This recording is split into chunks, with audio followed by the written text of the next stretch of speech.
ലോക്സഭാ തെരഞ്ഞെടുപ്പിനായുള്ള നാമനിർദ്ദേശ പത്രികാ സമർപ്പണം സംസ്ഥാനത്ത് തുടങ്ങി. കൊല്ലം മണ്ഡലത്തിലെ LDF സ്ഥാനാർത്ഥി M. മുകേഷും കാസർഗോഡ് മണ്ഡലത്തിലെ NDA സ്ഥാനാർത്ഥി ML അശ്വിനിയും ജില്ലാ കളക്ടർക്ക് മുൻപാകെ നാമനിർദ്ദേശ പത്രിക സമർപ്പിച്ചു.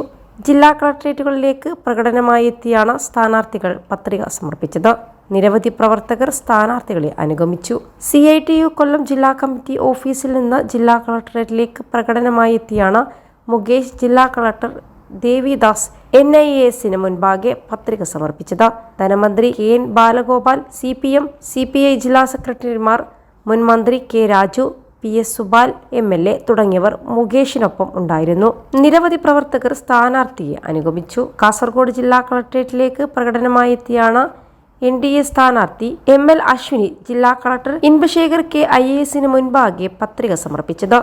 BJP ദേശീയ കൗൺസിൽ അംഗങ്ങളായ സഞ്ജീവ് ഷെട്ടി, പ്രമീള C. നായിക്, കാസർഗോഡ് ജില്ലാ അധ്യക്ഷൻ രവീഷ തന്ത്രി, ഖുണ്ടാർ ഉൾപ്പെടെയുള്ള നേതാക്കൾ MLA അശ്വിനിയെ അനുഗമിച്ചു. അശ്വിനിക്കൊപ്പം BJP ജില്ലാ ജനറൽ സെക്രട്ടറി K. വേലായുധനും പത്രിക സമർപ്പിച്ചു. +2 ഡിഗ്രി കഴിഞ്ഞവർക്ക് വേൾഡ്സ് ഫസ്റ്റ് AR/VR ക്ലാസ് റൂമിലൂടെ സ്മാർട്ട് ഫോൺ എഞ്ചിനീയർ ആവാം. കൂടുതൽ അറിയാൻ വിളിക്കൂ ബ്രിഡ്കോ ആൻഡ് ബ്രിഡ്കോ. ലോക്സഭാ തെരഞ്ഞെടുപ്പിൽ രണ്ടാം ഘട്ടമായ ഏപ്രിൽ 26-നാണ് കേരളം വിധിയെഴുതുന്നത്. ഇന്നു മുതൽ ഏപ്രിൽ 4 വരെ സ്ഥാനാർത്ഥികൾക്ക് നാമനിർദ്ദേശ പത്രിക സമർപ്പിക്കാം. രാവിലെ 11 മുതൽ ഉച്ചകഴിഞ്ഞ് 3 വരെയാണ് പത്രികാ സമർപ്പണത്തിനുള്ള സമയം. ഏപ്രിൽ 5-ന് സൂക്ഷ്മ പരിശോധനയും നടക്കും. ഏപ്രിൽ 8-നാണ് നാമനിർദ്ദേശ പത്രിക പിൻവലിക്കേണ്ട അവസാന തീയതി. ജൂൺ 4-നാണ് വോട്ടെണ്ണൽ. രാവിലെ 11:30-നാണ് കൊല്ലം ജില്ലാ വരണാധികാരിക്ക് മുമ്പാകെ എത്തി മുകേഷ് പത്രിക കൈമാറിയത്. 11-ന് ഹൈസ്കൂൾ ജംഗ്ഷനിലുള്ള CITU ഓഫീസിൽ നിന്ന് മുന്നണി നേതാക്കൾക്കും പ്രവർത്തകർക്കുമൊപ്പമാണ് മുകേഷ് നാമനിർദ്ദേശ പത്രിക സമർപ്പിക്കാൻ പുറപ്പെട്ടത്. മത്സ്യത്തൊഴിലാളികളാണ് കെട്ടിവെക്കാനുള്ള തുക സ്ഥാനാർത്ഥിക്ക് കൈമാറിയത്. BC റോഡ് ജംഗ്ഷനിൽ നിന്നും NDA നേതാക്കളുടെയും പ്രവർത്തകരുടെയും അകമ്പടിയോടെ പ്രകടനമായാണ് നാമനിർദ്ദേശ പത്രിക സമർപ്പിക്കാൻ കാസർകോട്ടെ NDA സ്ഥാനാർത്ഥി അശ്വിനി ജില്ലാ കളക്ടറേറ്റിലേക്ക് എത്തിയത്. മഹിളാ മോർച്ച ദേശീയ കൗൺസിൽ അംഗമാണ് NDA സ്ഥാനാർത്ഥി അശ്വിനി.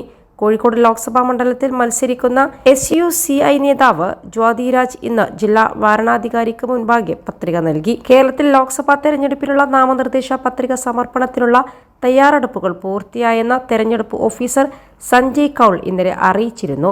സംസ്ഥാനത്തെ 20 ലോക്സഭാ മണ്ഡലങ്ങളിലേക്കും ബന്ധപ്പെട്ട റിട്ടേണിംഗ് ഓഫീസർമാർക്ക് മുമ്പാകെയാണ് പത്രിക സമർപ്പിക്കേണ്ടതെന്നും അറിയിച്ചിരുന്നു. അതേസമയം കേരളം ഉൾപ്പെടെ രണ്ടാം ഘട്ട തെരഞ്ഞെടുപ്പ് നടക്കുന്ന സംസ്ഥാനങ്ങളിലേക്കുള്ള തെരഞ്ഞെടുപ്പ് വിജ്ഞാപനം ഇന്ന് പുറപ്പെടുവിക്കും. ഏപ്രിൽ 4 വരെ സ്ഥാനാർത്ഥികൾക്ക് നാമനിർദ്ദേശ പത്രിക സമർപ്പിക്കാം.